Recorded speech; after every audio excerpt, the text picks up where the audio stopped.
ॐ शुक्लाम्बरधरं विष्णुं शशिवर्णं चतुर्भुजं प्रसन्नवदनं ध्यायेत् सर्वविघ्नोपशान्तये।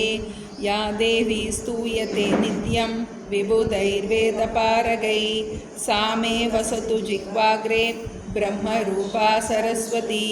सदाशिवसमारम्भां शङ्कराचार्यमध्यमाम् अस्मदाचार्यपर्यन्तां वन्दे गुरुपरम्पराम्। ॐ सहना भवतु सहनौ भुनक्तु सह वीर्यं करवावहै तेजस्विनावधीतमस्तु मा विद्विषावहै। ॐ शान्ति शान्ति शान्तिः। ॐ मातापितृभ्यां नमो नमः। ॐ श्री गुरुभ्यो नमः। ॐ श्री महागणपतये नमः। ॐ श्री महासरस्वत्यै नमः। सर्वेभ्यो देवेभ्यो नमो नमः। सर्वाभ्यो गुरुपरम्पराभ्यो नमो நமः. தாயையும் தந்தையும் சத்குருநாதரையும் இஷ்ட தேவதையும் மனதினால் நன்கு பிரார்த்தனை செய்து சித்த சாந்தி தியானம் மானச ஜபம் ஆகியவற்றை சில நிமிடங்கள் அபியாசம் செய்வோமாக.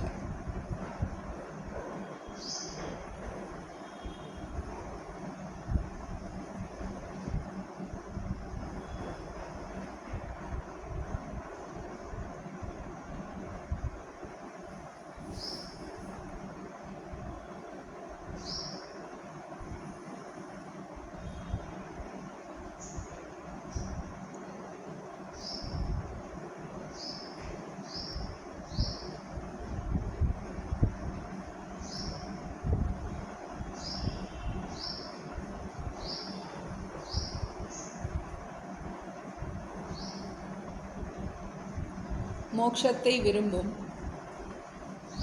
சாதகர்களாகிய நாம்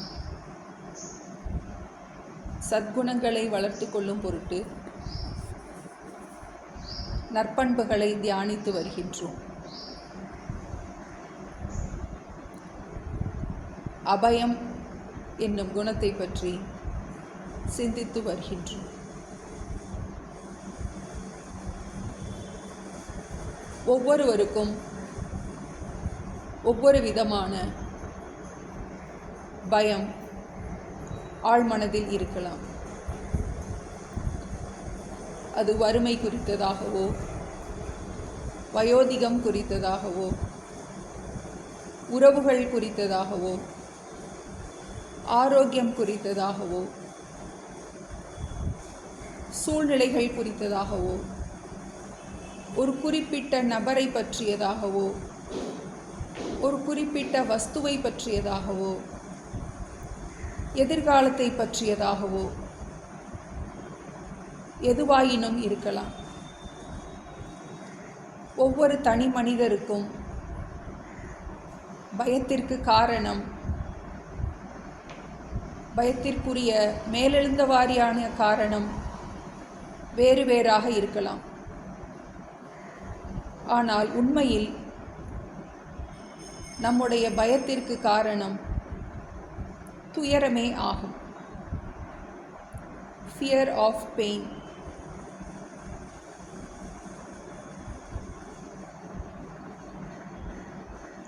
நமக்கு விரும்பத்தகாத விஷயங்கள் நமக்கு வலியை கொடுத்து விடுமோ என்னும் அச்சமே ஆழமான காரணமாகும். உண்மையில் நாம் துயரத்தை கண்டு பயப்படுகின்றோம்.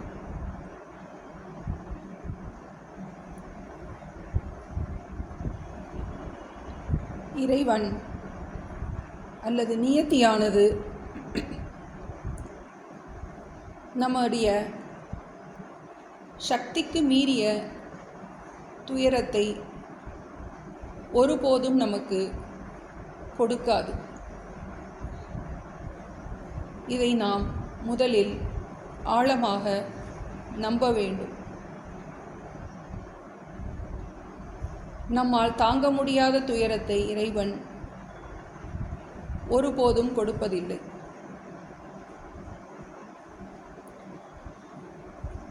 துயரம் வருவதற்கு முன்பாகவே அதை தாங்குகின்ற சக்தியையும் சேர்த்தே இறைவன் கொடுக்கின்றான். இதை முதலில் நாம் ஆழ்மனதில் நன்கு பதிய வைக்க வேண்டும். மேலும் யார் ஒருவர் தர்மமாக வாழ்க்கை நடத்துகின்றார்களோ அவர்கள் எதை குறித்தும் அச்சப்பட தேவையில்லை. தர்மோ ரக்ஷதி ரக்ஷிதः, தர்மோ ரக்ஷதி ரக்ஷிதः. யார் ஒருவர் தர்மமாக வாழ்க்கை நடத்துகின்றார்களோ அவர்களுக்கு சோதனை வந்தாலும் தர்மமே அவர்களை தாங்கிக் கொள்ளும். தர்மத்தின் வாழ்வுதனை சூது கவ்வும், தர்மம் மறுபடியும் வெல்லும். எனவே ஆன்மீக சாதகர்களாகிய நாம் எதை குறித்தும் ஆழமாக பயப்பட தேவையில்லை. பயம் என்பது அறியாமையால் நாம் வளர்த்துள்ள ஒரு தீய பழக்கமே ஆகும். அதை அறிவுபூர்வமாக நாம் சிந்திக்கும்போது அந்த தீய பழக்கத்திலிருந்து எவ்வாறு விடுபடுவது என்பது ஸ்புரிக்கத் தொடங்கும். தியான சமயத்தில் நாம் எதை குறித்து ஆழ்மனதில் அதிகமாக அச்சப்படுகின்றோமோ அதை நம் கண்முன் நிறுத்தி அந்த சூழ்நிலையை நன்கு அறிவுபூர்வமாக சிந்திக்க வேண்டும். எப்படிப்பட்ட துயரமானாலும் தர்மவானாகிய என்னை ஒன்றும் செய்ய முடியாது.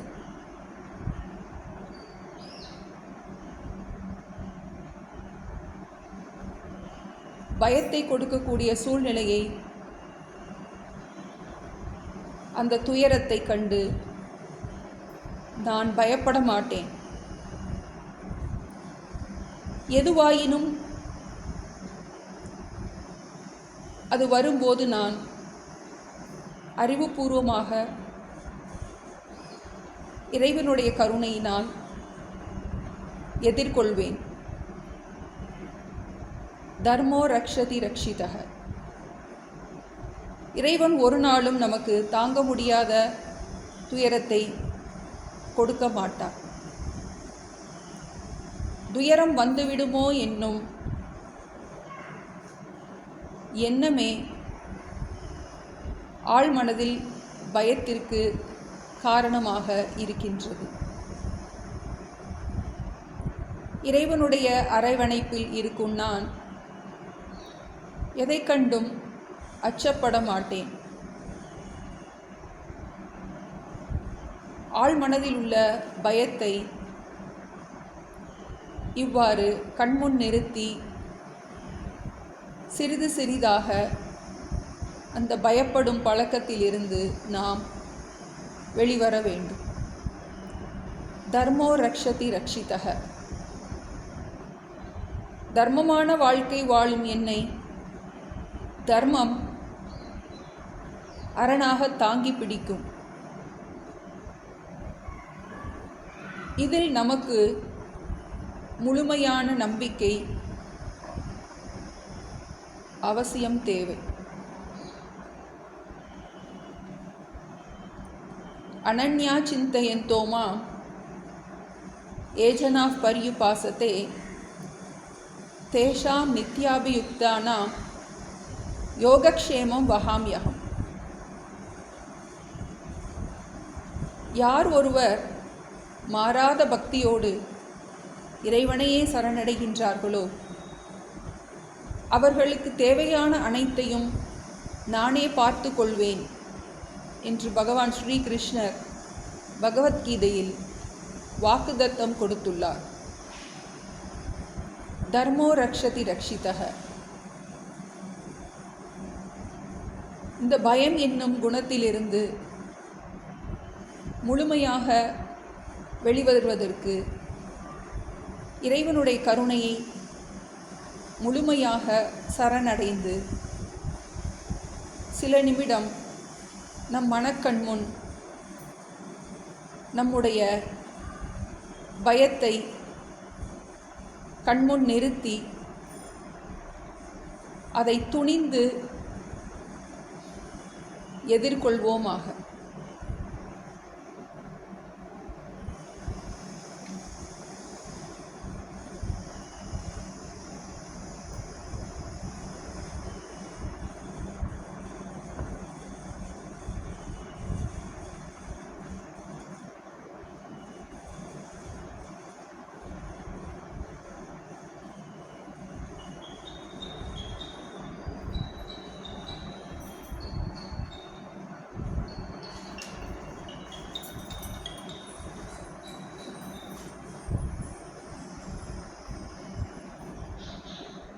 ஓம் சாந்தி சாந்தி சாந்திஹ.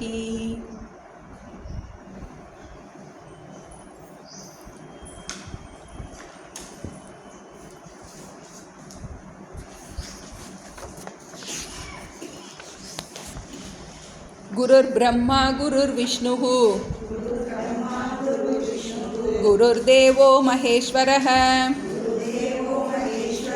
குரு சாக்ஷாத் பரபிரம்ம தஸ்மை ஸ்ரீ குரவே நமः. நாராயணம் பத்மபுவம் வசிஷ்டம் சக்திஞ்ச தத்புத்திர பராசரஞ்ச வியாசம் சுகம் கௌடபதம் மகாந்தம் கோவிந்த யோகீந்திர மதாஸ்ய சிஷ்யம் ஸ்ரீ சங்கராச்சார்ய மதாஸ்ய பத்மபாதஞ்ச ஹஸ்தாமலகஞ்ச சிஷ்யம் தம் தோடகம் வார்த்திககாரமண்யான் அஸ்மத் குருன் சந்ததமானதோஸ்மி. ஸ்ருதி ஸ்மிருதி புராணானாம் ஆலயம் கருணாலயம் நமாமி பகவத்பாதம் சங்கரம் லோகசங்கரம் சங்கரம் சங்கராச்சார்யம் கேசவம் பாதராயணம் சூத்ரபாஷ்யக்ருதௌ வந்தே भगवन्तौ पुनः पुनः. ईश्वरो गुरुरात्मेति मूर्तिभेदविभागिने व्योमवद्व्याप्तदेहाय दक्षिणामूर्तये नमः. सदाशिवसमारम्भां शङ्कराचार्यमध्यमाम् अस्मदाचार्यपर्यन्तां वन्दे गुरुपरम्पराम्. ॐ यो ब्रह्माणं विदधाति पूर्वं यो वै वेदाश्च प्रहिणोति तस्मै तं ह देवम् आत्मबुद्धिप्रकाशम् मुमुक्षुर्वै शरणम् अहं प्रपद्ये. ॐ असतो मा सद्गमय तमसो मा ज्योतिर्गमय மிருத்யோர்மா அமிர்தங்கமய. ஓம் சாந்தி சாந்தி சாந்திஹி. பக்கம் 28, ஸ்லோகம் 13. பக்கம் 28, ஸ்லோகம் 13. சக்தித்வயம் ஹி மாயயா விக்ஷேபா விருத்திரூபகம் விக்ஷேபசக்திர்லிங்காதி பிரம்மாண்டாந்தம் ஜகத் ஸ்ருஜேத். சிருஷ்டிர்நாம பிரம்மரூபே சச்சிதானந்தவஸ்துனி அப்தௌ பேனாதிவத் சர்வ நாம ரூப பிரசாரணா.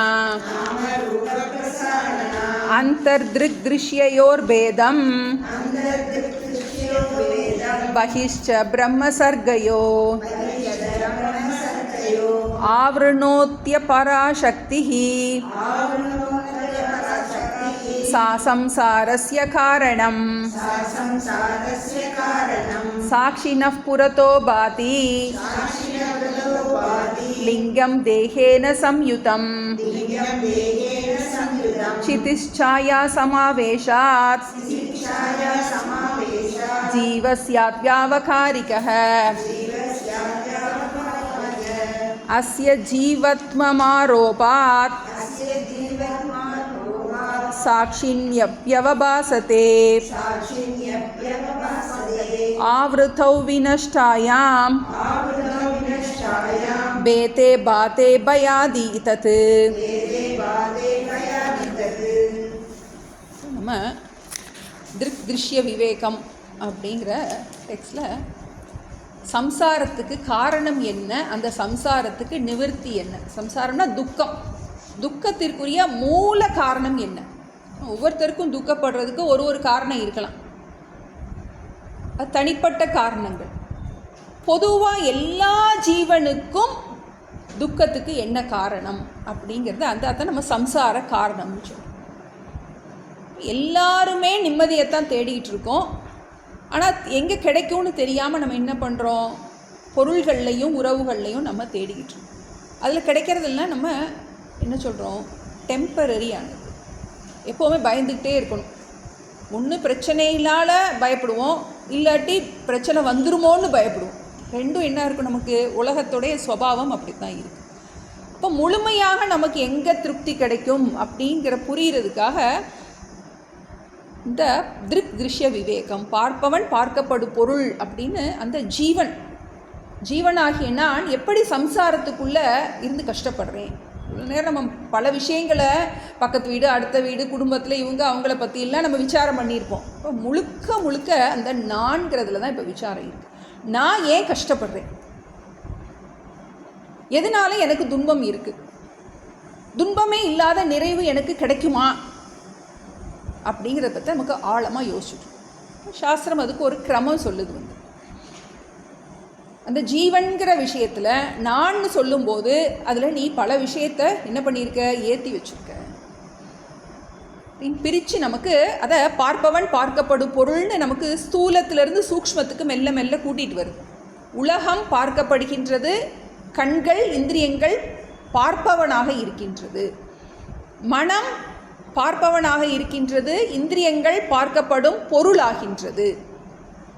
மனம் பார்க்கப்படுகின்றது, சாட்சி பார்ப்பவனாக இருக்கின்றது, சாட்சி பார்ப்பவனாக மட்டும் இருக்கின்றது. மனமும் இந்திரியங்களும் பார்ப்பவனாகவும் பார்க்கப்படும் பொருளாகவும் இருக்கின்றது. சாட்சி அல்லது ஆத்மா என்ன பண்ணுது, மனதிற்கு தன்னுடைய சக்தியை கடன் கொடுக்குதுன்னு பார்த்தோம். மனம் அந்த சக்தியை கடன் வாங்கி அது தன் பங்குக்கு இந்த உடலையும் இந்திரியங்களையும் அது ஒளிர்விக்கின்றது. மூணு சேர்ந்தாதான் விவகாரம் நடக்கும். வெறும் அந்த சாட்சி மாத்திரம் இருந்தால் என்ன பண்ண முடியாது, அதுக்கு விவகாரம் பண்ண முடியாது. இப்போ கரண்ட் இருக்குது, எலக்ட்ரிசிட்டியை பயன்படுத்தணும் அப்படின்னா என்ன வேணும், நமக்கு ஃபேனோ லைட்டோ ஏதோ நமக்கு ஒரு இன்ஸ்ட்ருமெண்ட்டு தேவை. அது இருந்தால் தான் அதில் என்ன பண்ண முடியும், செயல்பாடு இருக்கும். அந்த 3 அவஸ்தைகள் பற்றி பார்த்தோம். ஜாகிரத அவஸ்தா, சொப்ன அவஸ்தா, சுஷுப்தி அவஸ்தா. ஜாகிரத அவஸ்தையில் முழுமையாக எல்லாம் ஆக்டிவாக இருக்குது. உடம்பும் ஆக்டிவாக இருக்குது, மனசும் ஆக்டிவாக இருக்குது. விழிப்பு நிலை ஜாகிரத அவஸ்தை, விழிப்பு நிலை. சொப்ன அவஸ்தையில் இந்த உடம்பு ஆக்டிவாக இல்லை, மனசு மட்டும் என்ன பண்ணுது, சொப்ன அவஸ்தை. கனவு அவஸ்தையில் பாதி ஆக்டிவாக இருக்கும். ஸ்தூல சரீரம் அடங்கி இருக்குது, சூக்ஷ்ம சரீரம். மனசு மட்டும் என்ன பண்ணுது, ஏதோ உலகத்துக்கு நம்ம போகிறோம், போயிட்டு வந்துடுறோம், தூக்கத்திலே எல்லாம் நாடெல்லாம் சுற்றிட்டு வந்துடுறோம், சரீரமே போகலை. அப்புறம் அடுத்தது சுஷுப்தி அவஸ்தை. சுஷுப்தி அவஸ்தையில் மனம் எல்லாம் ஒடுங்கி இருக்குது. இப்போ இந்த 3 அவஸ்தைகள்லையும் மாறி மாறி இந்த சாட்சி என்ன பண்ணிகிட்ருக்கு, எல்லாத்தையும் பார்த்துக்கிட்டு இருக்கு. நான் நிம்மதியாக தூங்குனேன் அப்படின்னு எதுக்கு தெரியுது, எனக்கு தான் தெரியுது. பக்கத்தில் இருக்கவங்களுக்கு போயிட்டே நான் நிம்மதியாக தூங்குனேனான்னு யார்கிட்டையும் கேட்க மாட்டோம். எனக்கே தெரியுது, எனக்கு தெரிகிச்சு.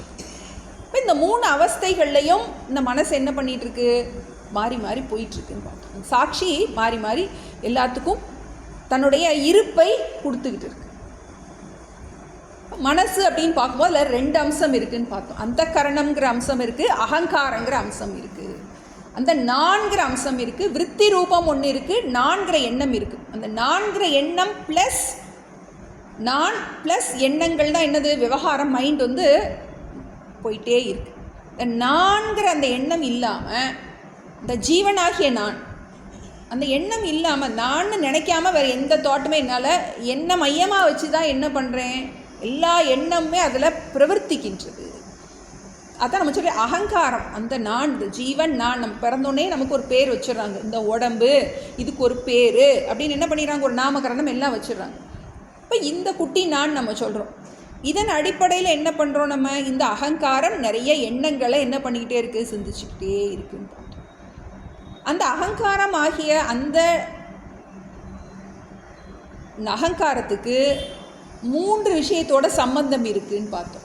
அதுக்கு சாட்சி கூட ஒரு சம்பந்தம் இருக்குது, சிதாபாசன் கூட ஒரு சம்பந்தம் இருக்குது, தேகத்தோட ஒரு சம்பந்தம் இருக்குது.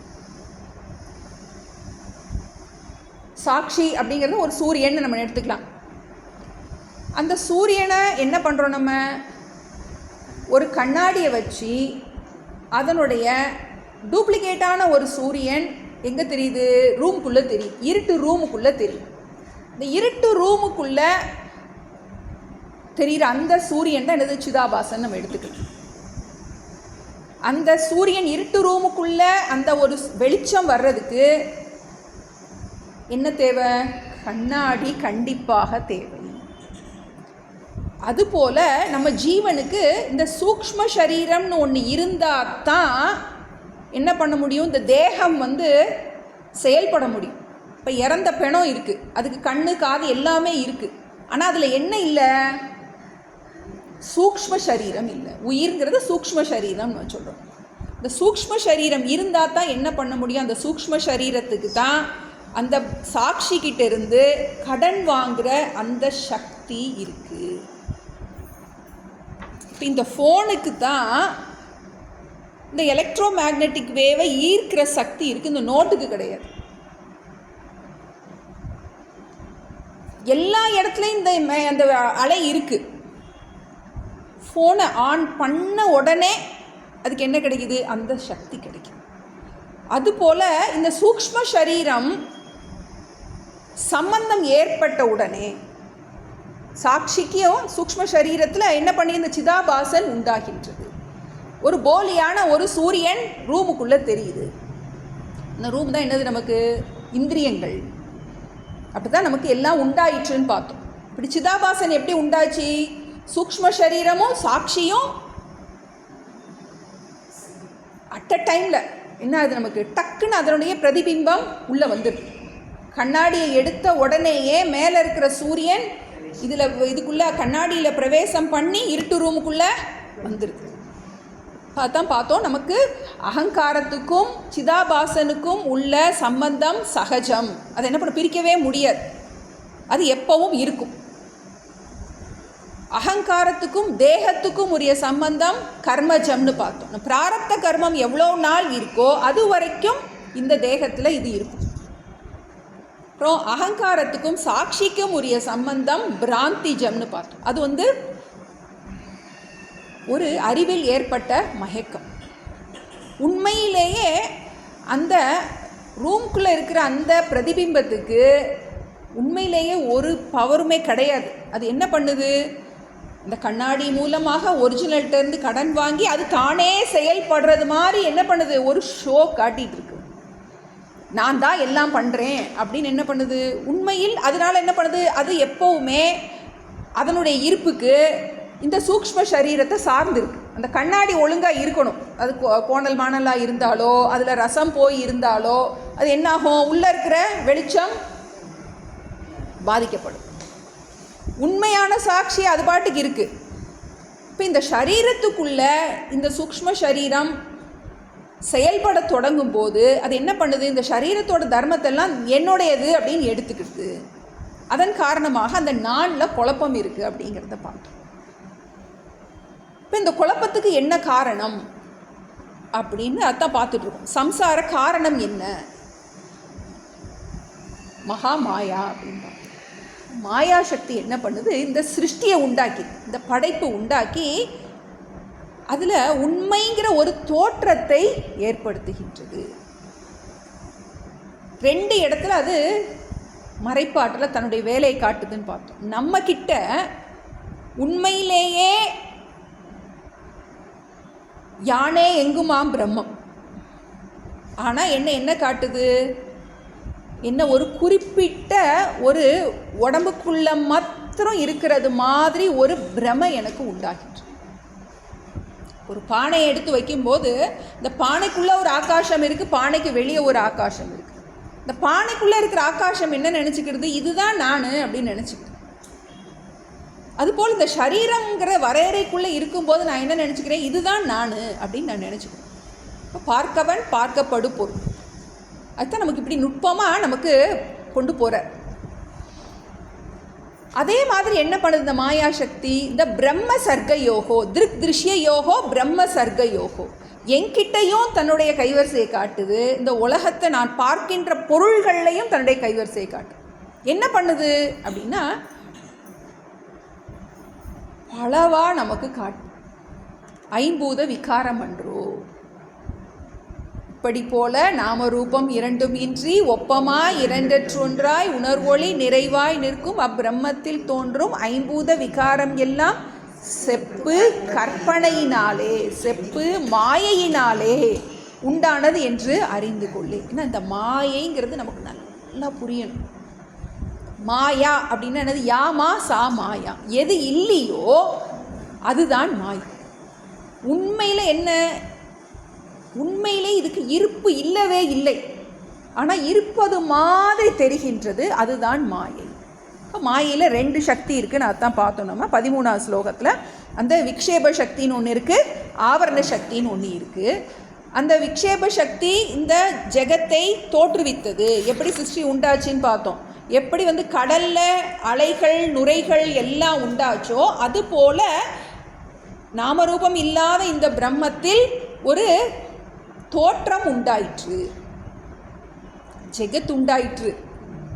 என்னது ஜெகத், என்னது வெறும் தோற்றம். ஜெகத்னா என்னது, ஜாயத்தே கச்சதி இது ஜெகத்து, அப்படி வந்து போகிற மாதிரி, இப்படி கனவுல வந்து போகுது. அது மாதிரி ஒரு கற்பனையான ஒரு சிருஷ்டி, உண்மையில் இருப்பே இல்லாத ஒரு உலகம் படைக்கப்பட்டு, அதில் நான் படைக்கப்பட்டு, அதில் எனக்கு பிள்ளை இருக்கிறதாகவும் கணவன் இருக்கிறதாகவும் அம்மா இருக்கிறதாகவும் என்ன பண்ணுது, ஒரு தோற்றம்.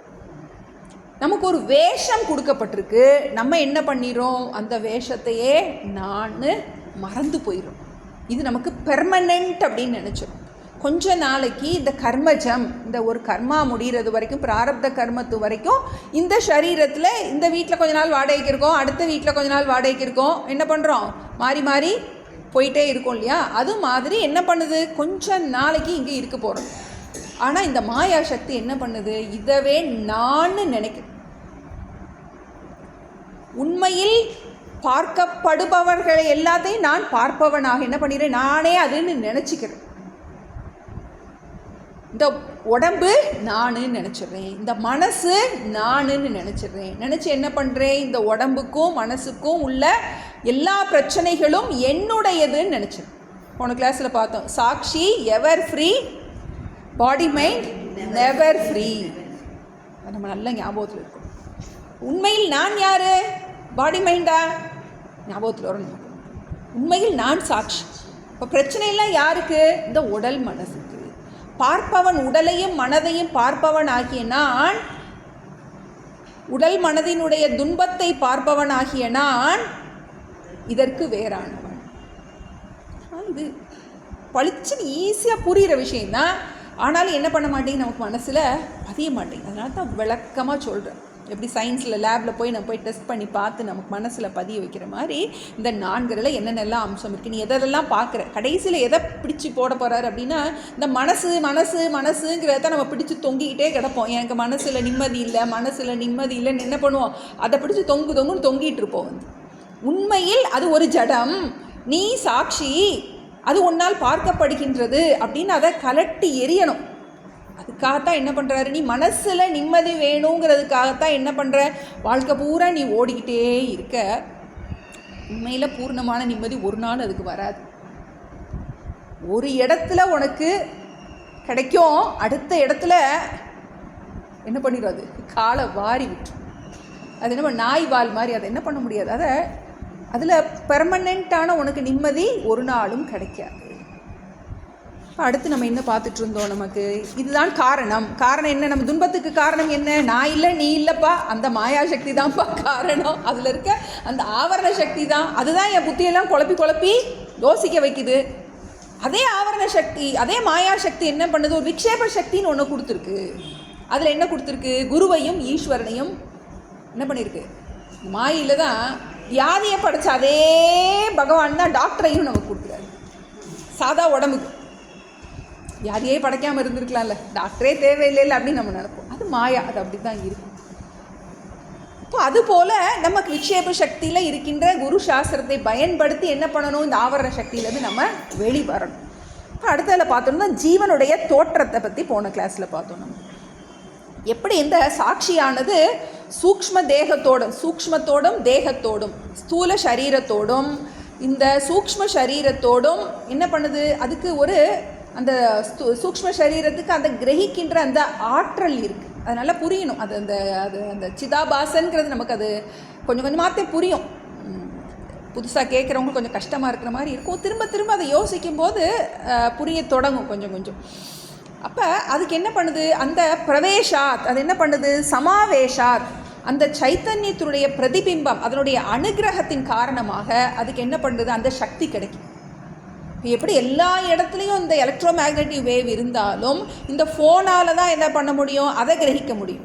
டிவியில் பார்க்குறோம், அதுக்குரிய சிக்னல் இருந்தால் தான் டிவியில் இருக்கிறத கிரகிக்க முடியும். டிவிக்கு வேறு சிக்னல், இதுக்கு வேறு சிக்னல், ஒன்றுக்கு என்ன பண்ண வேறு சிக்னல் இருக்குது நமக்கு. அதுபோல் இதை கிரகிக்கின்ற சக்தி, அந்த சைத்தன்யத்தினுடைய அம்சத்தை கிரகிக்கின்ற சக்தி இந்த சூக்ஷ்ம சரீரத்துக்கு இருக்கு. சூக்ஷ்ம சரீரத்துக்கு அதுக்கு என்ன பண்ணுது, சூக்ஷ்ம சரீரம் அதனுடைய பிராரப்தத்தின் காரணமாக ஒரு ஸ்தூல சரீரத்தை எடுக்கும்போது அது என்ன, அது ஜீவன்னு நம்ம சொல்கிறோம். அதில் என்ன இருக்குது, சாட்சி இருக்குது, சூக்ஷ்ம சரீரம் இருக்குது, ஸ்தூல சரீரம். சுருக்கமாக சொல்லணும்னா சாட்சி இருக்குது, மனசு இருக்குது, உடம்பு இருக்குது. ரொம்ப குழப்ப வேண்டாம். என்ன ஈஸியாக சொல்லணும்னா இதெல்லாம் சேர்ந்தா தான் என்னது, ஒரு ஒர்க் பண்ண முடியும். எப்படி கை காலு மண் எல்லாம் சேர்ந்து, உண்மையிலே ஆனந்திங்கிறது யார், கண்ணா காதா மூக்கா எது எல்லாத்தையும் சேர்த்து அப்படி ஒரு என்ன பண்ணுக்கு ஒரு தோலை வச்சு தச்சிருக்கு. அதுக்கு ஒரு பேர் இருக்குது.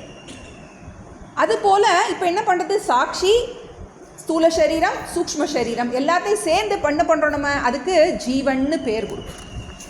ஜீவனை நானுன்னு சொல்லும்போது என்கிட்ட இத்தனை அம்சம் இருக்குது. சாட்சின்னு ஒரு அம்சம் இருக்குது, சூக்ஷ்ம சரீரம்னு ஒன்று இருக்குது, ஸ்தூல சரீரம்னு ஒன்று இருக்குது. அது என்ன பண்ணுது, 17 பார்த்தோம். அந்த ஜீவத்தன்மையானது ஆரோபம் செய்யப்படுவதால் என்ன பண்ணுது, அதை பிரம்மங்கிறத மறைச்சு ஜீவன் நான் என முளைத்தல் தோற்றம். எதனால? மாயாசக்தினால. பிறக்கும் போதே நம்மளை என்ன பிரம்மம் நீ பிரம்மம் நீ பிரம்மம் சொல்லியா வளர்க்குறாங்க? சாஸ்திரம் அப்படித்தான் சொல்லுதான். பிறந்த உடனேயே ஒரு குழந்தைய தரையில் வைக்கும் போதே வேதோசி வேதோசி வேதோசின்னு சொல்லி தான் அப்படித்தான் சாஸ்திரம், நீ பிரம்மம் நீ பிரம்மம் நீ பிரம்மம்னு. ஆனால் நமக்கு என்ன சொல்லி கொடுக்கப்பட்டிருக்கு? ஏன்னா நம்ம ஒரு அந்த பரம்பரையில தான் வந்திருக்கோம். நம்மளோட நமக்கு மூதாதையர்களுக்கு என்ன எப்படி இருக்கு, உடம்பாக தான் நினச்சிருக்காங்க. நம்மளை என்ன பண்ணியிருக்காங்க, நீ உடம்பு உடம்பு உடம்புன்னு நினச்சி இந்த உடம்புக்கு இது பண்ணணும், இந்த உடம்பு தான் நான்கிறது நமக்கு என்ன பண்ணியிருக்கு, ஆரோபம் பண்ணப்பட்டு இருக்கின்றது. அந்த ஜீவனில் என்ன பண்ணியிருக்கு, அதில் ஒரு கற்பனையான ஒரு தோற்றம். நீ இந்த உடம்பு, உனக்கு இந்த உறவுகள் இருக்குது, என்ன பண்ணுறோம், நான் தான் உனக்கு அம்மா அப்படின்னு என்ன பண்ணுறோம். சின்னதிலிருந்தே இது ஆரோபம் செய்யப்பட்டு இருக்கின்றது. ஆனால் அந்த ஆரோபம் நாசமாகின்ற போது குரு சாஸ்திரத்தினால் புரியும் போது என்ன பண்ணுறோம், நமக்கு கஷ்டம் மேலே கஷ்டம் வரும்போது தாங்க முடியாமல் என்ன சொல்கிறோம், நம்ம எனக்கு கஷ்டமாக இருக்கே, பகவான் என்ன ஓடி ஓடி வர்றான், தாங்க முடியல, தீராத சுழற்காற்றுற்ற செத்தை போல் சுற்றி சுற்றி ஓடி வந்துட்டே, சாமி என்ன எப்படியாவது காப்பாற்றணுன்னே அவர் என்ன சொல்கிறார், உன்னை நீ அறிவாயாகில் உனக்கு ஒரு கேடும் இல்லை. அதுதான் சூக்ஷ்மம். இப்போ நான்கிறதுல இருக்கின்ற அந்த தவறான எண்ணத்தை மாற்றும். நான் கஷ்டப்படுறேன் கஷ்டப்படுறேன் கஷ்டப்படுறேன், நான் கஷ்டப்படுறது யாரு, கஷ்டம் யாருக்கு? இப்போ இந்த ஜீவன்களில் 3 அம்சம் இருக்குது. சாட்சின்னு ஒரு அம்சம் இருக்குது, ஸ்தூல சரீரம் இருக்குது, சூக்ஷ்ம சரீரம் இருக்குது. சாட்சி தான் மாறாததாக இருக்கின்றது. இந்த ஸ்தூல சரீரம் சூக்ஷ்ம சரீரம் மாறிக்கிட்டே இருக்குது. சாட்சி எவர் ஃப்ரீ, ஸ்தூல சரீரம் சூக்ஷ்ம சரீரம் உடம்பும் மனசும் நெவர் ஃப்ரீ. இதை புரிஞ்சிக்கோ. உண்மையில் நீ யார்? நீ கொஞ்ச நாளைக்கு இந்த ஒரு ரூமுக்குள்ளே ஒரு சூரியன் இருக்கிற மாதிரி கொஞ்ச நாளைக்கு இதுக்குள்ளே உனக்கு ஒரு ரோல் கொடுக்கப்பட்டிருக்கு. எதுக்காக? பிராரப்தத்தினால். பிராரப்தம் முடிகிறது வரைக்கும் என்ன பண்ண முடியாது, இங்கேருந்து இது ஒரு ஜெயில் மாதிரி, இந்த உடம்புங்கிற ஜெயிலுக்குள்ளே நம்ம இருந்து தான் ஆகணும். என்னென்ன கர்மா இருக்கோ அதை அனுபவிச்சு தான் ஆகணும். என்ன பண்ண முடியாது, ஒன்றும் பண்ண முடியாது. இப்போ ஒன்றே என்ன பண்ணலாம், அறிவினால் இந்த கஷ்டம் எனக்கு இல்லை அப்படின்னு என்ன பண்ணுற, உன்னுடைய யதார்த்த ஸ்வரூபத்தை புரிந்து கொள்வதன் மூலமாக இந்த ஜீவத்தன்மையானது நிவர்த்தி அடைகின்றது. நான் ஜீவன்னு பிரமமாம் தனை மறந்த வேதமையே அஞ்ஞானம், ஜீவன் நான் என முளைத்தல் தோற்று. ஆழமாக உட்கார்ந்து விசாரம் பண்ணும்போது இந்த தூக்கத்தை வச்சு நம்ம விசாரம் பண்ணுறோம்.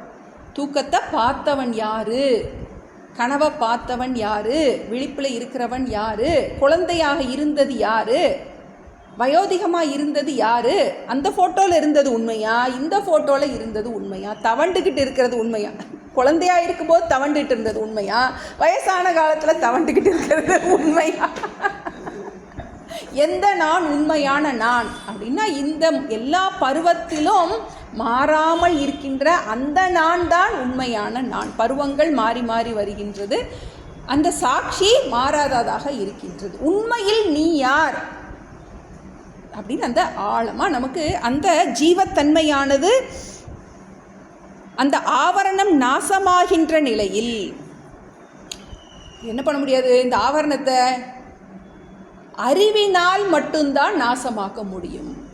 உடம்புல துக்கம் இருந்துகிட்டு தான் இருக்கும், மனசில் துக்கம் இருந்துக்கிட்டு தான் இருக்கும். அது என்ன பண்ணுறோம், அந்த நான்கிறதுல இருக்கின்ற அந்த அபிமானத்தை விட்டுறோம்.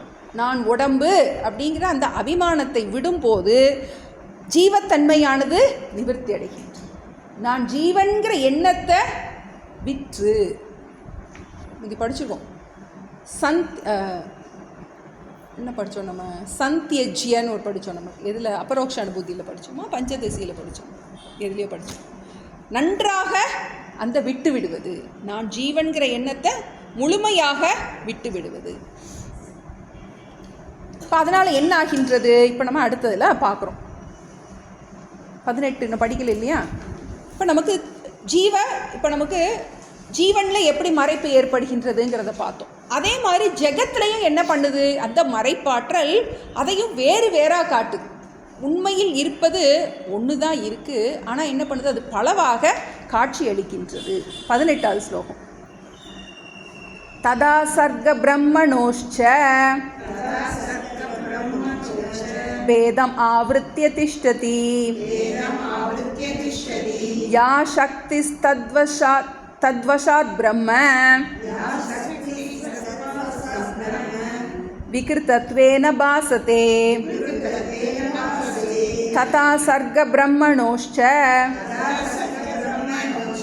வேதம் ஆவృత్య திஷ்டதி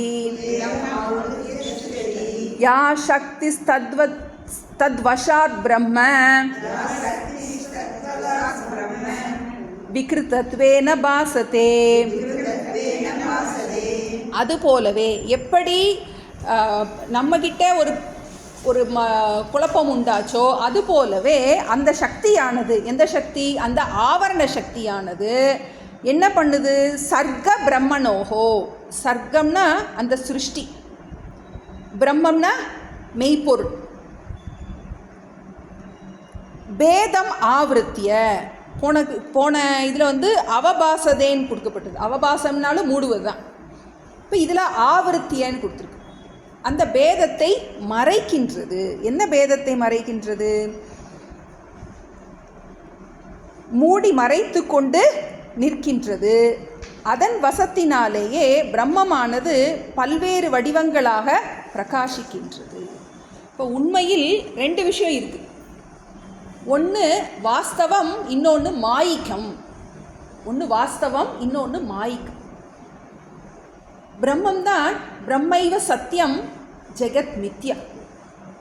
இது என்னது? இது ஒரு மாயிக்கம், ஒரு மாயிக்கம். உண்மையில் இல்லாதது இருப்பது போல தோன்றுகின்றது. எதனால?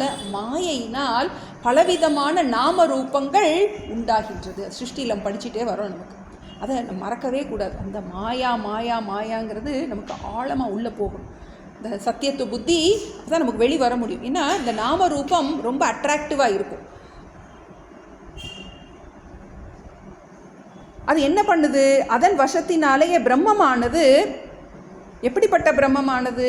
நாமரூபமற்ற பிரம்மமானது பல்வேறு வடிவங்களாக, ஐம்பூத விகாரமாக. உண்மையில் மாயாசக்தி வேறு ஒன்றுமே பண்ணலை. 5 பூதத்தை மட்டும் கிரியேட் பண்ணிட்டு போயிடுச்சு.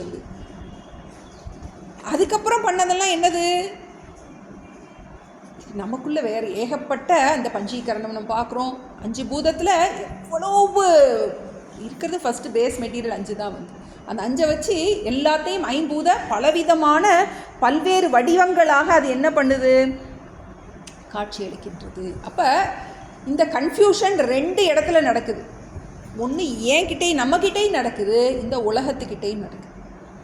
என்கிட்டையும் என்ன பண்ணுது? இந்த சிருஷ்டியில் இருக்கின்ற அந்த மாயா சக்தியானது உடம்பு மனசு புத்தியை சிருஷ்டி பண்ணிருச்சு. அந்த ஆவரண சக்தி நான் அதுதான் அதில் ஒரு அபிமானத்தை உண்டாக்குகின்றது.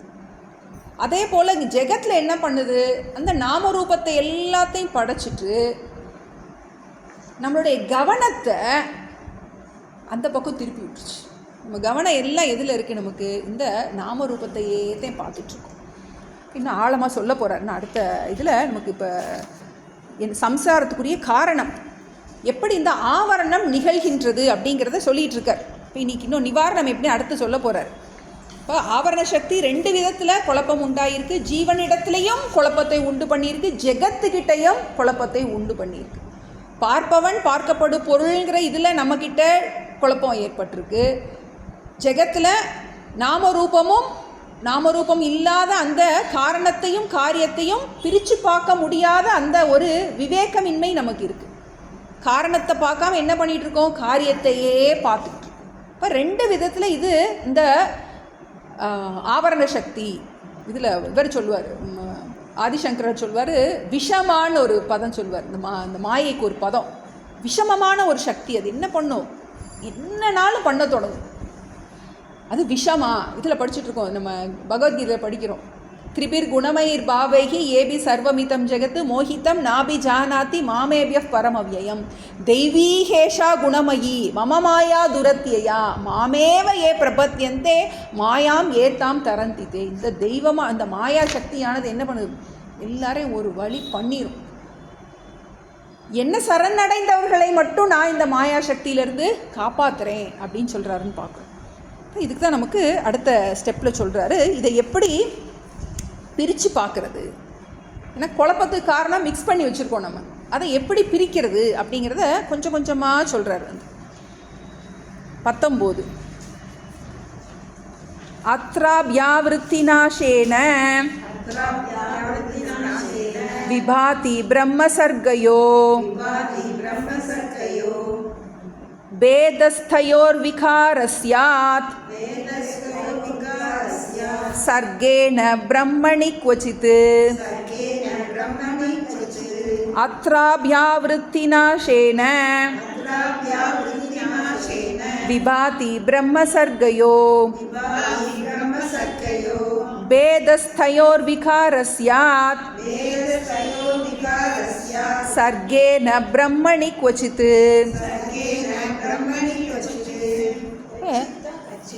கச்சித் கச்சித் கச்சித் கச்சித் பிரம்மணி கச்சித். கச்சித்துனா ஒரு போதும், கொச்சித்தும் போடலாம் கச்சித்தும் போடலாம்.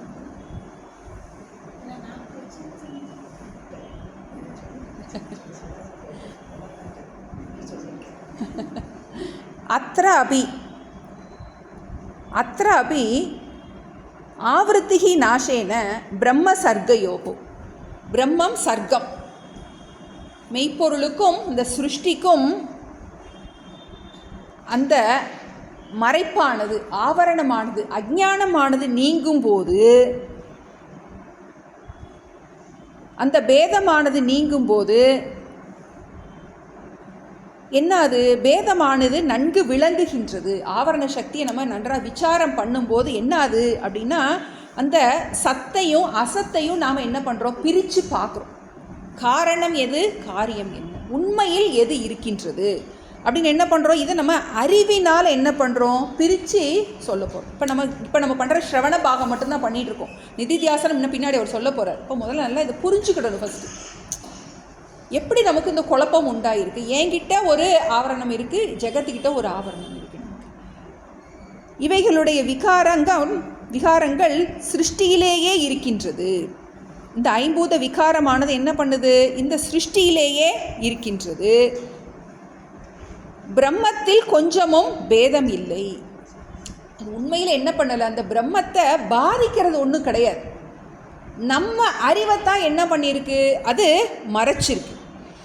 இப்போ யார் ஒருவன் இந்த ஆவரணத்தால் பாதிக்கப்படாமல் இருக்கானோ, இந்த மறைப்பினால் பாதிக்கப்படாமல் இருக்கானோ, இந்த பேதத்தினால் பாதிக்கப்படாமல் இருக்கின்றானோ, உண்மையில் இந்த தோற்றம் என்பது ஒரு கற்பனை, இருப்பது ஒன்றுதான் அப்படின்னு யார் நன்றாக புரிஞ்சு அதனால் பாதிக்கப்படாமல் இருக்கின்றானோ அவன் யாரு, ஜீவன் முக்தன். இந்த ஆவரண சக்தியில் பார்த்துருக்கோம். நம்ம இதில் பார்க்குறோம், ஞானிகளும் இன்றி என்ன பாட்டு டீச்சர், அப்படி இல்லை, அந்த பாட்டு இல்லை, முன்னாடி வரும் ஈஸ்வரனையும் ஞானியும் தன்றி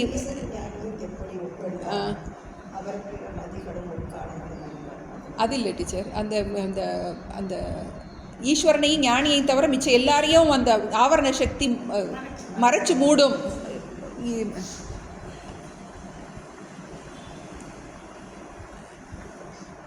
சரி பார்ப்போம். ஞானியையும் ஈஸ்வரையனை அன்றி மற்ற எல்லாரையும் என்ன பண்ணுது, இந்த ஆவரண சக்தியானது மறைச்சிருக்கு. இப்போ ஞானிக்கு மட்டும் அந்த ஞான பார்வை இருக்கிறதுனால அவர் என்ன பண்ணுறாரு, உண்மையில் இருப்பது பிரம்மம் மட்டும்தான் இருக்குது, அது மாயையினால் பலவாக காட்சி அளிக்கின்றது அப்படின்னு என்ன பண்ணுறாரு, அறிவினால் புரிஞ்சுக்கிறார். இப்போ இதில் வேறு ஒன்றுமே கிடையாது. நம்ம புரிஞ்சிக்க வேண்டியது நம்ம கண்ணு முன்னாடி இருக்குது, பார்க்குற விஷயம் நம்ம கண்ணு முன்னாடி இருக்குது. நம்ம திருஷ்டியை என்ன பண்ண வேண்டியது இருக்குது, நம்ம மாற்ற வேண்டியது. பார்த்துக்கிட்டே இருக்கோம், அதை என்ன பண்ண மாட்டேங்கிறோம், நம்ம கவனிக்க மாட்டேங்க. நம்ம இங்கே என்னெல்லாம் பொருள் இருக்குது அப்படின்னு சொல்கிறோம். என்னெல்லாம் பொருள் இருக்குது, இங்கே சேர் இருக்குது, டேபிள் இருக்குது, என்னெல்லாம் இருக்குது, ஃபேன்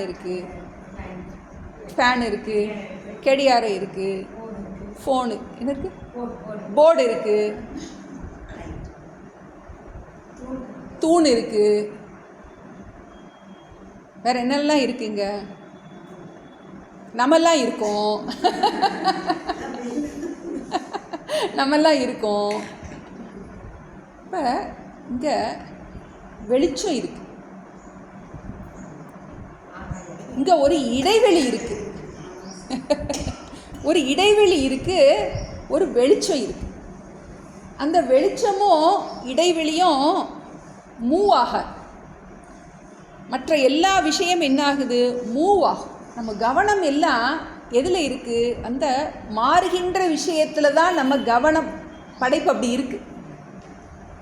இப்போ என்னென்னலாம், இப்போ நம்ம பஞ்சதசியில் நாடக தீப பிரகரணம்னு ஒன்று வரும். அதில் இப்படி தான் இருக்கும், ஒரு நாடக தீபம் எரிஞ்சிட்ருக்கும், வருவாங்க போவாங்க, எல்லோரும் வருவாங்க போவாங்க. அந்த தீபம் மட்டும் அது எல்லாத்தையும் பார்த்துட்டு சும்மா இருக்குது. அதுபோல் நம்ம கவனம் எல்லாம் எதில் இருக்குது, மாறுகின்ற பொருள்லேயே இருக்குது. இந்த மாறாத விஷயம் அதுதான் இருக்கே அப்படின்னு என்ன பண்ணுறோம், நமக்கு இந்த ஸ்பேஸையோ இந்த லைட்டையோ நம்ம என்ன பண்ணுறதில்ல, அது ஒரு பொருட்டாகவே நினைக்கிறது, அது ஒரு வஸ்துவாகவே நினைக்கிறது. உண்மையில் அது இல்லைன்னா நம்மளால் இங்கே இருக்கவே முடியாது. ஆனால் சாமி கையை காட்டுவாங்க, சாமி எப்பயும் சொல்லுவாங்க, அது உங்களுக்கு தான் தெரியும், அதனால தான் நான் வேறு சொன்னேன். தெரிஞ்ச எக்ஸாம்பிள் நீங்களே ஆன்சர் பண்ணிடுவீங்க, அதனால் நான் யோசிச்சு வேறு எக்ஸாம்பிள் சொன்னேன். இப்போ அது மாதிரி நம்ம ரூம்குள்ளே போகிறோம், ரூமில் என்னென்னலாம் இருக்குது அப்படிங்கும்போது ரூமில் ஒன்றுமே இல்லை அப்படிங்கிறோம். அங்கே என்ன இருக்குது, அந்த இடைவெளி இருக்குது. அதை நம்ம என்ன பண்ண மாட்டோம், நம்ம கவனிக்க மாட்டோம். இப்போ சாஸ்திரம் என்ன பண்ணுது, அந்த பார்த்துக்கிட்டே இருக்கிற விஷயத்தை ஆனால் நம்ம கவனிக்காத விஷயத்தை கவனிக்க சொல்லுது. இது எப்படி ஒரு வெளிச்சம் இல்லைன்னா நம்ம எதையுமே பார்க்க முடியாது. ஆனால் நம்ம வெளிச்சத்தை என்ன பண்ணுறதில்ல, அதை கவனிக்கிறது இல்லை. வெளிச்சம் இல்லைன்னா தான் வெளிச்சம் இல்லைங்கிறது நமக்கு தெரியும். அதுபோல் அந்த சாட்சிங்கிறது அந்த அந்த மெய்ப்பொருள் இல்லைன்னா என்ன பண்ணாது, அதுதான் எல்லாமாக காட்சியளிக்கின்றது. அப்போ இந்த பேதமானது இந்த ஆவரணம் நீங்கும்போது இந்த பேதத்தை என்ன பண்ணுறோம், நம்ம நன்றாக புரிஞ்சிக்க தொடங்கும். காரணத்தையும் காரியத்தையும் என்ன பண்ணுறோம், நம்ம பிரித்து பார்க்க தொடங்கும். இப்போ எப்படி பிரிக்கிறது சொல்லிட்டாரு, காரணத்தையும் காரியத்தையும் பிரிக்கணும். ஏன்னா ஜெகத்தும் பிரம்மமும் மிக்ஸ் ஆகிருக்கு, ரெண்டும் அட் அ டைமில் தான் இருக்குது. ஆனால் நம்மளால் என்ன பண்ண முடியல, அதை பிரித்து பார்க்க முடியல. இப்போ அதுக்கு ஒரு மெத்தட் சொல்கிறார். அடுத்த ஸ்லோகம் ரொம்ப முக்கியமான ஸ்லோகம். இதை எப்படி பிரித்து புரிஞ்சிக்கிறது, சம்சார நிவர்த்திக்குரிய உபாயம், நம்ம பார்க்குற விஷயத்தை எப்படி பிரித்து பகுத்து பார்ப்பது. இதில் கொஞ்சம் மிஸ்டேக் இருக்குது. முதல் வரியில் அஸ்தி பாதி பிரியம் சேத்தின்னு இருக்குது, அதை அடிச்சுட்டு ரூபம், அஸ்தி பாதி பிரியம் ரூபம், நாம அந்த ரூபம் சேன்னு இருக்குது, அதை அடிச்சிருந்தோம். நாம சேத் அம்ச, அஸ்தி பாதி பிரியம் ரூபம் நாம சேத் அம்ச பஞ்சகம். அஸ்தி பாதி பிரியம் ரூபம் நாம சேத் அம்ச பஞ்சகம். ரொம்ப முக்கியமான ஸ்லோகம். அம்ச பஞ்சகம், அந்த ரூபம்னு இருக்குது, அது அம்ச, அதை அடித்து அம்சம்னு எழுதிருக்கோம். அம்ச அஸ்தி பாதி பிரியம் ரூபம் நாம சேத் அம்ச பஞ்சகம். சம்ஸ்கிருதத்தில் கரெக்டாக இருக்குது, அதில் கரெக்டாக இருக்குது, தமிழில் தப்பாக இருக்குது. அஸ்தி பாதி பிரியம் ரூபம் நாம சேத் அம்ச பஞ்சகம். ஆத்யத்ரயம் பிரம்ம ரூபம்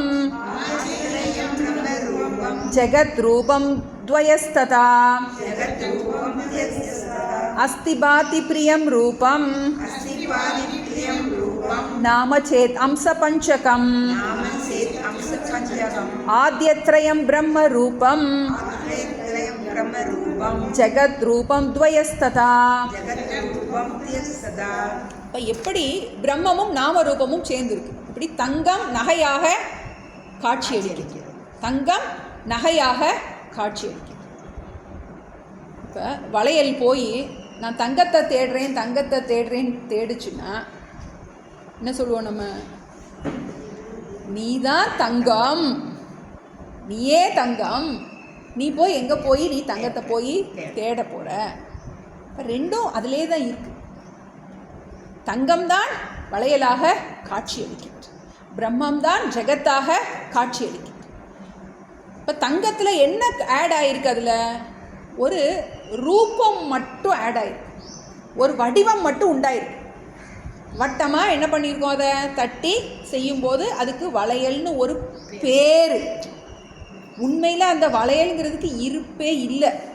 நம்ம பயன்படுத்துகிற வளையலுக்கு அது என்ன சொல்ல, வட்டமான தங்கம், கழுத்தில் போடுற தங்கம், காதில் போடுற தங்கம்னு சொன்ன அதுக்கு ஒரு பேர் இருக்குது.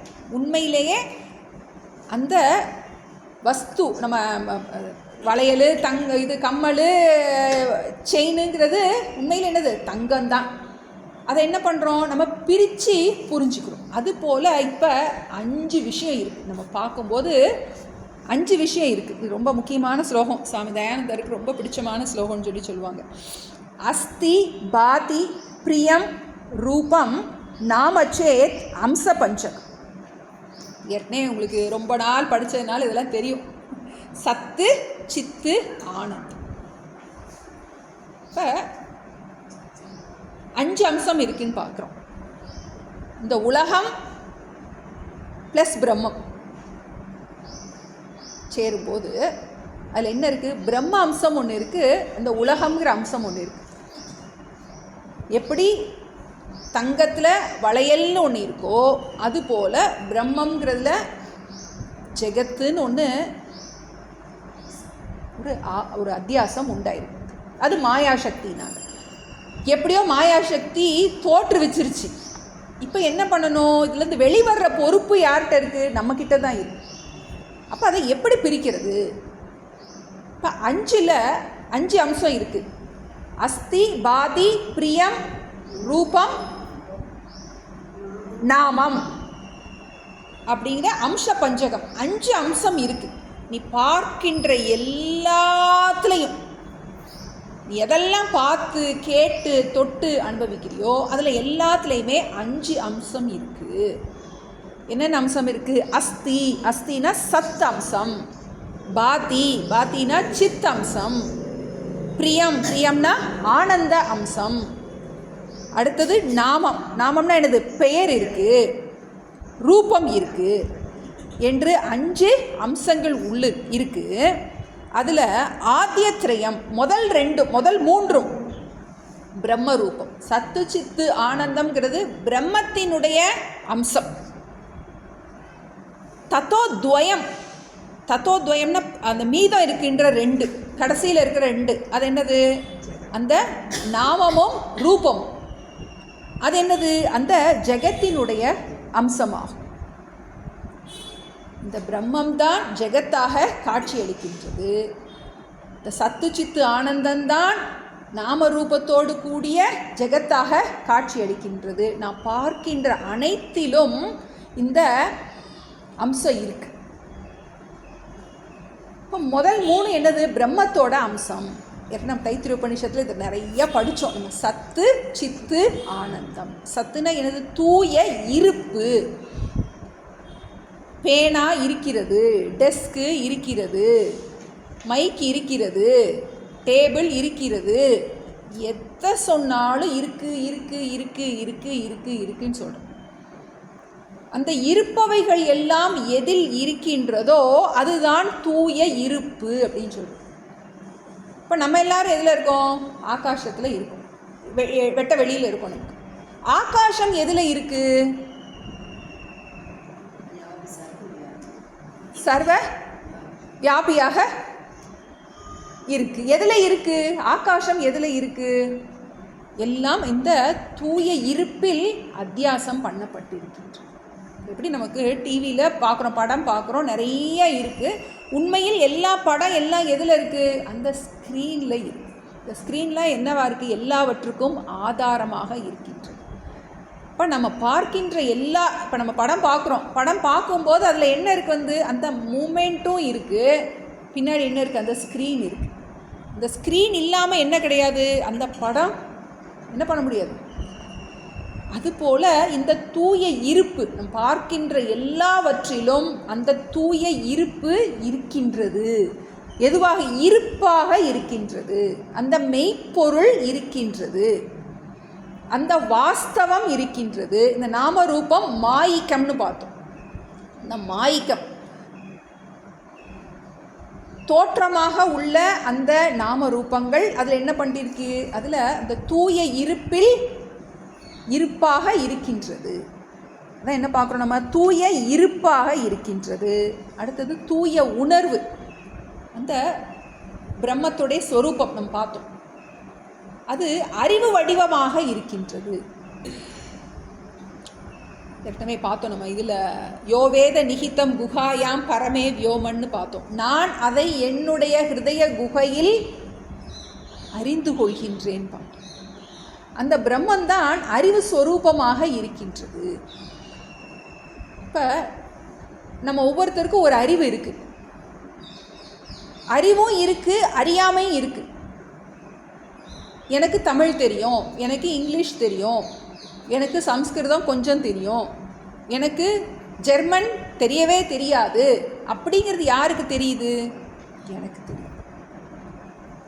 இப்போ படைப்பில் எல்லாவற்றிலும் அந்த இருப்பு நிறைந்து இருக்கின்றது.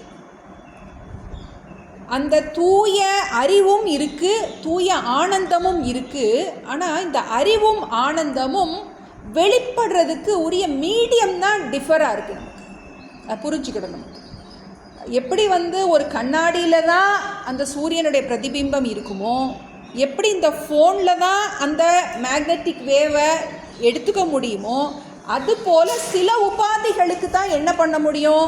அந்த அறியும் திறனை சில உபாதிக்கு தான் இருக்குது.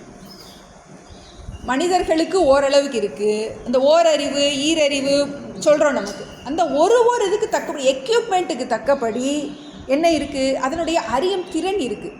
ஆனால் பிரம்மத்தினுடைய அந்த அந்த அந்த ஸ்வரூபம் எல்லாத்துலேயும் தான் நிறைஞ்சு தான் இருக்குது. இப்போ தூய அறிவு, தூய இருப்பு, மூணாவது தூய ஆனந்தம். 3 சுபாவம் இருக்குது. நம்ம பார்க்கின்ற எல்லா வஸ்துக்களுக்கும் ஆனந்தத்தை கொடுக்கும் தன்மை இருக்கின்றது. அந்த ஃபோனை பார்க்குறோம், இதுக்கு அதெல்லாமே பிரதிபிம்ப ஆனந்தம் நம்ம சொல்கிறோம். இதுக்கு பிரதிபிம்ப ஆனந்தத்தை கொடுக்கறது யார் அப்படின்னா அந்த பிரம்மத்தோட ஸ்வரூபம் ஆனந்தம். அதுக்கு என்ன இருக்குது? இந்த கொஞ்சம் கொஞ்சம் ஆனந்தத்தை கொடுக்கின்ற சக்தி எல்லா பொருள்களுக்கும் கொஞ்சம் இருக்கு. கொஞ்சம் நுட்பமான விஷயந்தான் பிரம்மத்துக்கு இருக்கின்ற அந்த ஆனந்தம் எல்லா வஸ்துக்களிலும் என்ன பண்ணுகிறது? அது வெளிப்படலாம். நமக்கு சில இதில் வெளிப்படலாம், சில இதில் வெளிப்படாமல் இருக்கலாம், சிலருக்கு வெளிப்படலாம். ஆனந்தம்ங்கிற அம்சம் எல்லாத்துக்கும் பொதுவாக சொல்ல முடியாது. எனக்கு ஜிலேபி பிடிக்கலாம், ஒருத்தருக்கு கடலை மிட்டாய் பிடிக்கலாம், எனக்கு ஜிலேபி பிடிக்காமல் இருக்கலாம். ஆனால் அந்த வஸ்துவுக்கு என்ன இருக்குது? அந்த ஆனந்தத்தை கொடுக்கின்ற சக்தி எல்லா வஸ்துவுக்குமே இருக்கான். ஆனால் அந்த வஸ்துவுக்கு ஆனந்தத்தை கொடுக்கின்ற சக்தி எங்கேருந்து வந்துச்சு அப்படின்னு அந்த பிரம்மத்தோட சொரூபமே ஆனந்தம். அதுக்கு அங்கேருந்து தான் வருது. எப்படி நமக்கு சாட்சிகிட்ட கடன் வாங்கி பார்ப்பவன் பார்க்கப்படும் பொருள் எல்லாம் ஒன்னொன்னையாக பாஸ் பண்ணுதோ, அதுபோல் அந்த அறிவையும் ஆனந்தத்தையும் என்ன பண்ணுறோம்? நம்ம அந்த பிரம்மத்தினுடைய குணம் அது என்ன பண்ணுது? அது பிரம்மத்தினுடைய குணம் எல்லாத்துலேயும் நிறைஞ்சு இருக்குது. பார்க்கின்ற எல்லாவற்றிலையும் சத்து சித்து ஆனந்தம் இருக்குது. சில இதில் வெளிப்படுது, சில இதில் வெளிப்படலை. கொஞ்சம் புரியுதா? இருப்பு எல்லாவற்றிலும் இருக்குது. அந்த அறிவும் ஆனந்தமும் சில இதில் வெளிப்படுது, சில இதில் வெளிப்படாமல் இருக்கலாம். ஆனால் அது பிரம்மத்தினுடைய ஸ்வரூபம். அறிவுக்கு அறிவு செய்யும் அறிவு வேறு உண்டு என்றும் அறிவற்ற குதர்க்க மூடர்க்கு அனவஸ்தை பலமாய் தீரும். அறிபடு பொருள் நீ அல்லை, அறிபடா பொருள் நீ அல்லை, அறிபொருள் ஆகும் உன்னை அனுபவித்து அறிவாய் நீ. இப்போ நான் தூய அறிவாகவே இருக்கின்றேன். அந்த பிரம்மத்துடைய ஸ்வரூபம் அது அறிவு ஸ்வரூபம். நான் இருக்கேங்கிறது எப்படி எனக்கு தெரியுது? அது எனக்கே தெரிகின்றது. இப்போ அந்த அறியும் தன்மை என்னவா இருக்கும்? ஒவ்வொன்றுக்கும் வேறுபடலாம். ஒரு ஒரு உபாதிக்கும் வேறுபடலாம். ஆனால் அந்த அறியும் தன்மை எங்கேருந்து வந்தது? அந்த பிரம்மத்தினுடைய குணம், அதனுடைய லட்சணம். இப்போ அஸ்தி, பாதி, பிரியம், இது மூணு என்னது? பிரம்மத்தினுடைய ஸ்வரூபம். ஆத்யத்ரயம் பிரம்ம ரூபம், தத்தோத்வயம் ஜெகத். மற்ற ரெண்டும் எது ரெண்டு? அந்த நாமமும் ரூபமும் ஜெகத் வடிவமாகும். அது உண்மையில் இல்லவே இல்லை, அது மாயையினால் உண்டாக்கப்பட்டது. இது மூணும் பிரம்மத்தினுடைய ஸ்வரூபம், மாயையினால் இந்த நாம ரூபம் உண்டாயிடுச்சு. இப்போ இதை எப்படி பிரிக்கும்? நமக்கு இப்போ ஒரு ரஃபாக பிரித்து கொடுத்துட்டார். பார்க்குற விஷயத்தில் ரெண்டு இருக்குது. பிரம்ம ரூபம் ஒன்று இருக்குது, ஜெகத் ரூபம் ஒன்று இருக்குது. அந்த பிரம்ம ரூபம் மாறாததாக இருக்கின்றது, இந்த நாம ரூபம் மாறிக்கிட்டே இருக்கின்றது. நம்ம எப்பவும் எதை கவனிச்சிட்டே இருப்போம்? மாறாததை கவனிக்கவே மாட்டோம், மாறுகின்றதை தான் கவனிப்போம். எப்படி இந்த லைட்டையும் ஸ்பேஸையும் நம்ம கண்டுக்க மாட்டோமோ, அதுபோல் நமக்கு இந்த மாறாத விஷயத்தை அது என்ன அசைகிறது தான் நம்ம என்ன பண்ணுவோம். இப்போ வண்டியிலே போகிறோம், சிக்னல் டிராஃபிக் ரொம்ப இருக்குன்னா என்ன பண்ணுறோம்? கையை ஆட்டுறோம். என்னதே நமக்கு இண்டிகேட்டர்லாம் போட்டால் கூட பக்கத்தில் வர்றவன் ஏதாவது நினச்சிட்டு வந்தான்னா என்ன கவனிக்க மாட்டான். அதனால் என்ன பண்ணுறோம்? அவனை கையை ஆட்டி அவனை கவனிக்க வைக்கிறோம். இப்போ ஒரு மூமெண்ட் கொடுக்கும்போது அதுதான் நமக்கு என்ன பண்ணும்? நமக்கு அந்த நாமரூபம் தான் நமக்கு கவனத்தை ஈர்க்குமே ஒழிய இந்த மூணு அம்சம் என்னது? சத்து, சித்து, ஆனந்தம். ஆதாரமான அந்த மூன்று அம்சம் நம்மளால் கவனிக்கப்படாமல் இருக்கின்றது. இப்போ அடுத்து நிதித்தியாசனம் சொல்ல போகிறாரு. நீ இந்த மாறிட்டு இருக்கிறதெல்லாம் கவனிக்காத, அது மாறிக்கிட்டே இருக்கும், அது கால வாரி விட்டுரும். அதனால் என்ன பண்ணு? இந்த மாறாத அம்சத்தை நோக்கி, எதை? இந்த சத்து, சித்து, ஆனந்தம், இந்த மூணு ரூபம் இருக்கு இல்லையா? என்னது? ஆத்யத்ரயம் பிரம்ம ரூபம், அஸ்தி, பாதி, பிரியம். சத்து, சித்து, ஆனந்தத்தை நீ கவனி. நீ எல்லாம் பார்க்குற எல்லா இதுலேயும் என்ன இருக்குது? அந்த காரணத்தை பார், காரியத்தை பார்க்காத. சுருக்கமாக சொன்னாதான் அந்த காரணத்தை பார், காரியத்தை பார்க்காதே.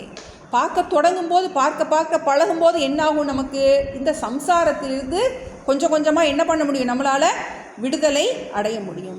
ஏன்னா நம்மளால் டிவி ஸ்க்ரீனை மட்டும் எவ்வளோ நேரம் பார்க்க முடியும்? நம்மளால் ஏதாவது ஓடுனா பார்க்கலாம்.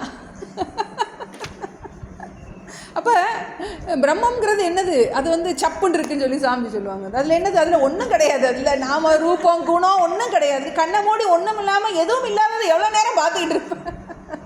ஏதாவது டான்ஸு, பாட்டு, வீட்டில் இருக்கும் காமெடி, ட்ராஜடி இருந்தால் நல்லா இருக்கும். அதுக்கு ஒன்றுமே கிடையாது. அக்ரேஷியம், அக்ராகியம், அகோத்திரம் ஒன்றும் இல்லை. நேத்தின்னு என்ன பண்ணு? அதை பார்க்க பழகிறதுக்காக. ஏன்னா நமக்கு இதுதான் மைண்டுக்குள்ளே இதுதான் அட்ராக்டிவாக இருக்குது. அப்போது நாமரூபம் இல்லாததாக நிர்குணமான நிர்குணம், நிஷப்தம், அதுக்கு ஒன்றுமே இல்லை அப்படின்னு என்ன பண்ணுறோம்? அதை என்ன நமக்கு சாஸ்திரம் அதை சொல்லி கொடுக்குது. சுஷுப்தியில் உனக்கு துன்பமே ஒன்றை தொடாத ஒரு இடம் ஒன்று இருக்குது. டெய்லி போயிட்டு வர்றோம் தூக்கத்தில். எந்த துன்பமும் தொடாத ஒரு இடம் உனக்குள்ளே இருக்குது அப்படின்னு என்ன பண்ணுறது? தினம் ஞாபகப்படுத்துகிறாரு. ஆனால் நம்ம என்ன பண்ணுறோம்? நம்ம அதை நீ புரிஞ்சுக்கோங்கிறார். அதுதான் உன்னுடைய யதார்த்த ஸ்வரூபம்.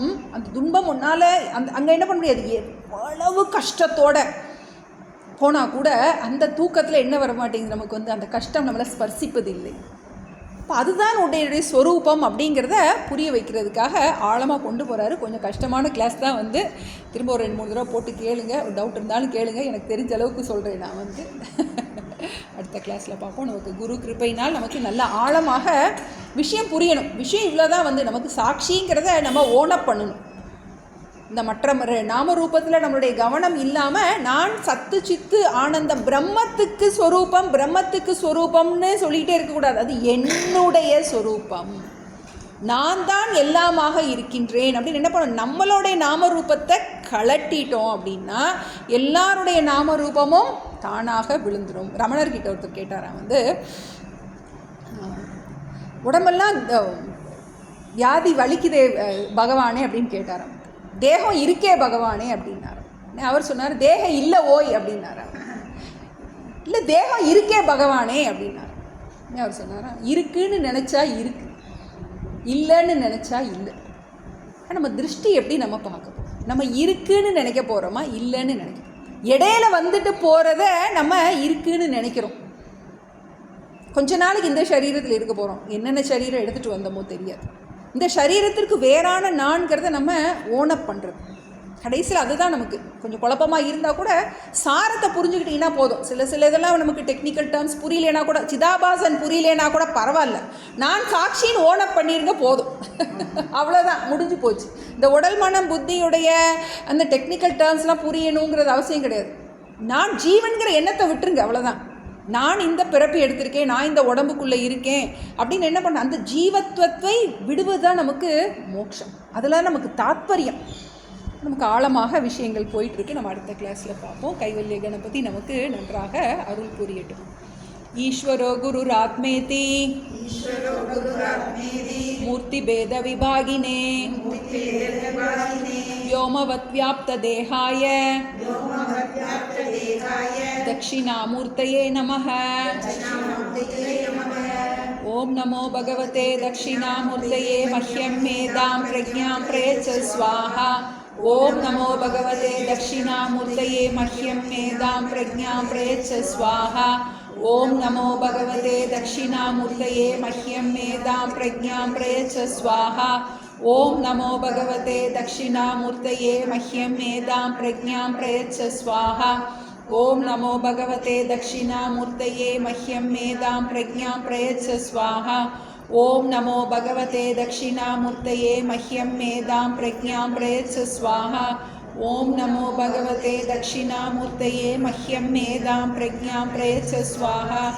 ओम नमो भगवते दक्षिणामूर्तये मह्यं मेधां प्रज्ञां प्रयच्छ स्वाहा। ओम नमो भगवते दक्षिणामूर्तये मह्यं मेधां प्रज्ञां प्रयच्छ स्वाहा। ओम नमो भगवते दक्षिणामूर्तये मह्यं मेधां प्रज्ञां प्रयच्छ स्वाहा। ओम नमो भगवते दक्षिणामूर्तये मह्यं मेधां प्रज्ञां प्रयच्छ स्वाहा। ओम नमो भगवते दक्षिणामूर्तये मह्यं मेधां प्रज्ञां प्रयच्छ स्वाहा। ओम श्री दक्षिणामूर्ति की जय। கைவல்ய சக்தி கணபதிக்கு ஐயனே எனது உள்ளே நின்று அனந்த ஜென்மங்கள் ஆண்ட மெய்யனே உபதேசிக்க வெளிவந்த குருவே போற்றி. உய்யவே முக்தி நல்கும் உதவிக்கோர் உதவி நாயேன் செய்யுமாறொன்றும் காணேன் திருவடி போற்றி போற்றி. செய்யுமாறொன்றும் காணேன் திருவடி போற்றி போற்றி. ஓம் பூர்ணமத பூர்ணமிதம் பூர்ணாத் பூர்ணமுதச்யதே பூர்ணஸ்ய பூர்ணமாதாய பூர்ணமேவாவசிஷ்யதே. ஓம் சாந்தி சாந்தி சாந்தி. हरिः ओम श्री गुरुभ्यो नमः. हरिः ओम.